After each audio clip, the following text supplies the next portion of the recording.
Michael Jeffrey Jordan was born on February 17, 1963, in Brooklyn, New York.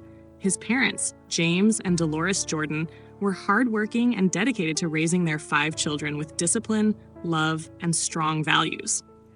Michael's father worked at an electric plant, while his mother was a bank teller. When Michael was still a toddler, the family moved to Wilmington, North Carolina, a quieter place where the Jordans believed their children would have a better upbringing. Michael was a happy, energetic child with an adventurous streak. He loved playing outside, riding his bike, and joining in neighborhood games. Sports weren't just a pastime for him, they were an obsession.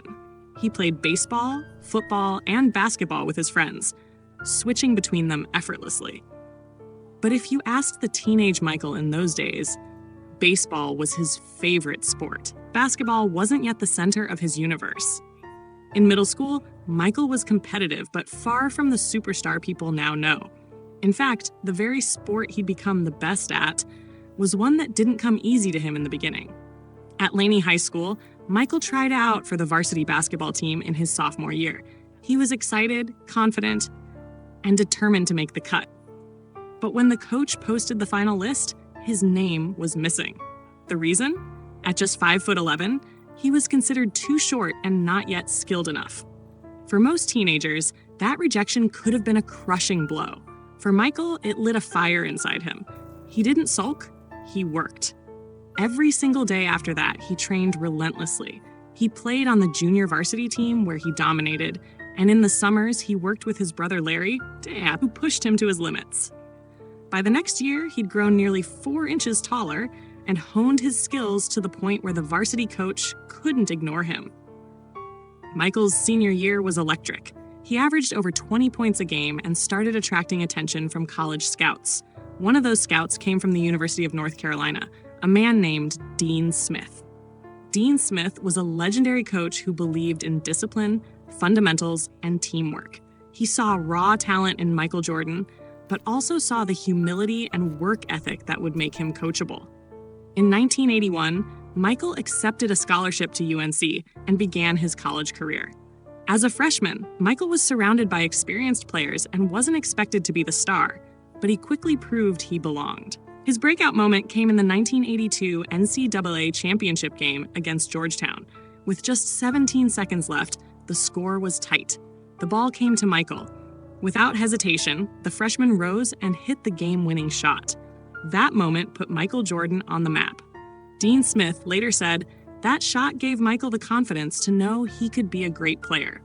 Michael spent 3 years at UNC, becoming a 2-time All-American and winning numerous accolades. But in 1984, the NBA came calling.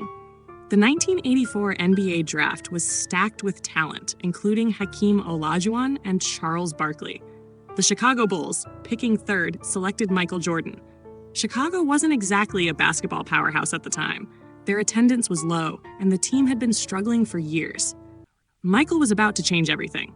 From his very first game, Jordan played with an intensity and creativity that electrified fans. He attacked the rim fearlessly, soared above defenders, and made impossible shots look routine. His rookie year stats, averaging 28.2 points per game, earned him the Rookie of the Year award. Fans loved him, opponents feared him, and teammates respected him. But success in basketball is measured in championships, and the Bulls were far from a title contender yet. Michael's journey was just beginning. In the late 1980s, Michael Jordan's Bulls repeatedly ran into a wall called the Detroit Pistons. Known as the Bad Boys, the Pistons played rough, physical basketball, and they developed a strategy called the Jordan Rules, designed specifically to stop him. They would double team, foul hard, and force him into bad shots. Year after year, Detroit ended Chicago's playoff dreams. But rather than complain, Michael adapted. He got stronger, both physically and mentally. He hit the weight room, transforming his body into a machine built for both finesse and power. He learned to trust his teammates more, to move the ball, and to exploit the Pistons' aggression. In 1991, the breakthrough came. The Bulls swept the Pistons in the Eastern Conference Finals, finally breaking through to the NBA Finals. In the 1991 Finals, Michael faced Magic Johnson's Los Angeles Lakers. The stage was massive, but Michael delivered spectacular performances, leading the Bulls to their first NBA championship. His joyous hug with his father after the win became an iconic image. The next 2 years, the Bulls dominated the league. Jordan's combination of scoring, defense, and leadership was unmatched. In 1992, they beat Clyde Drexler's Portland Trail Blazers. In 1993, they overcame Charles Barkley's Phoenix Suns. Michael Jordan was now a 3-time NBA champion and at the peak of his powers. Then, in the summer of 1993, tragedy struck. Michael's father, James Jordan, was murdered in North Carolina. His father had been his biggest supporter, his rock. The loss devastated Michael. Mentally and emotionally drained, he shocked the world by announcing his retirement from basketball at just 30 years old. But Michael wasn't done with sports. In honor of his father's dream for him, he pursued professional baseball, joining the Chicago White Sox organization and playing for their minor league affiliate. While he showed flashes of talent, baseball was a different beast, and Michael faced criticism. Yet he stayed committed, proving to himself that he could tackle challenges outside his comfort zone.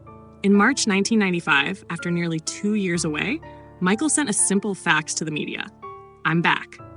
The basketball world erupted. Returning to the Bulls late in the season, he wasn't yet in peak form, and Chicago fell short in the playoffs. But the following year, fueled by motivation and wearing the number 23 again, Michael led the Bulls to an NBA record 72 wins and another championship in 1996. The Bulls repeated in 1997 and again in 1998, defeating the Utah Jazz in back-to-back finals. His game-winning shot in Game 6 of the '98 finals, the last shot, became one of the most replayed moments in sports history. Michael Jordan had now won 6 championships and 6 finals MVPs, cementing his place as the greatest of all time. After 1998, Michael retired again, this time seemingly for good, but his competitive fire never truly went out. In 2001, at age 38, he returned to the NBA, joining the Washington Wizards. While he wasn't the same high-flying athlete of his youth, he still averaged over 20 points per game and mentored younger players. He finally retired for the last time in 2003. Michael Jordan's impact extended far beyond the hardwood. His Air Jordan sneakers revolutionized sports marketing and remain a cultural phenomenon decades later. He became a global icon, inspiring athletes in every sport. His work ethic, famously summarized as "I can accept failure, but I can't accept not trying," became a mantra for millions. Today, as the owner of the Charlotte Hornets, a philanthropist, and a businessman, Michael continues to shape the game he loves. But his true legacy lives in the countless kids who pick up a basketball and dream big, believing that with enough hard work, they too can fly. Michael Jordan's story isn't just about talent. It's about resilience, discipline, and relentless pursuit of greatness. From the boy who was once cut from his high school team to the man who became the greatest basketball player in history, Michael's life reminds us that setbacks are just setups for comebacks.